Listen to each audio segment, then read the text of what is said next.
छत्रपती संभाजीनगरमध्ये शाळकरी मुलींनी शाळा सोडून थेट रस्त्याच्या बाजूला उभ्या राहून एक मराठा लाख मराठाच्या घोषणा दिल्या। या शाळकरी मुलींसोबत संवाद साधला आमचे प्रतिनिधी सचिन बडे यांनी। मनोज जरांगे पाटील अंतरवाली सराटीतून मुंबईकडे निघालेले आहेत आणि त्यांच्या स्वागतासाठी काही शाळकरी विद्यार्थी देखील आहेत। आपण या ठिकाणी पाहताय या मुली ज्या आहेत त्या शाळेतील विद्यार्थिनी आहेत, मोठ्या संख्येमध्ये या ठिकाणी मनोज जरांगे यांच्या स्वागतासाठी उभा राहिलेले आहेत। आपण जर मागे पाहिलं तर त्यांची संख्या देखील या ठिकाणी मोठी आहे। या ठिकाणी दूरपर्यंत त्यांची रांग पाहायला मिळते। आपण त्यांच्याशी संवाद साधूयात। इथं कशासाठी आले, नेमकं कोण येणार आहे? मनोज जरांगे पाटील। बरं, काय जरांगे पाटील कोण आहेत, काय काय करतात? आरक्षण, ते मराठ्यांना आरक्षण मिळवून द्यायचं काम करतात।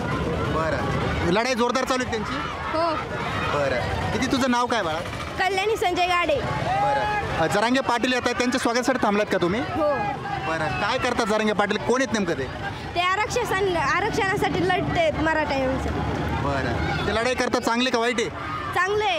बरं, किती तुझं नाव काय? सुप्रिया अशोक सुळे। बरं, जरांगे पाटील येत आहेत, त्यांच्या स्वागतासाठी थांबलात तुम्ही, काय म्हणा तुमच्या? आरक्षण भेटावं आम्हाला, याने आमच्यासाठी आरक्षण गरजेचं आहे, त्यामुळेच आम्ही इथं पुन्हा त्याला थांबलेलो आहे। नक्कीच आपण या ठिकाणी पाहताय ह्या लहानशा मुली आहेत, त्यांच्या आपण भावना जाणून घेतल्यात। या ठिकाणी त्यांची रांग पाहायला मिळते, वाहनांची गर्दीसुद्धा पाहायला मिळते। या गर्दीमध्ये या मुली मोठ्या संधी देण्याचा प्रयत्न करतायत, कारण आरक्षण आम्हाला हवं आहे आणि ज्या मुली आहेत त्या मनोज जरांगे यांच्या स्वागतासाठी या ठिकाणी उभा असल्याचं पाहायला मिळत आहे। सचिन बडे, लोकशाही मराठी, जालना। लोकशाही मराठी, ऐका, पहा, जागरूक रहा।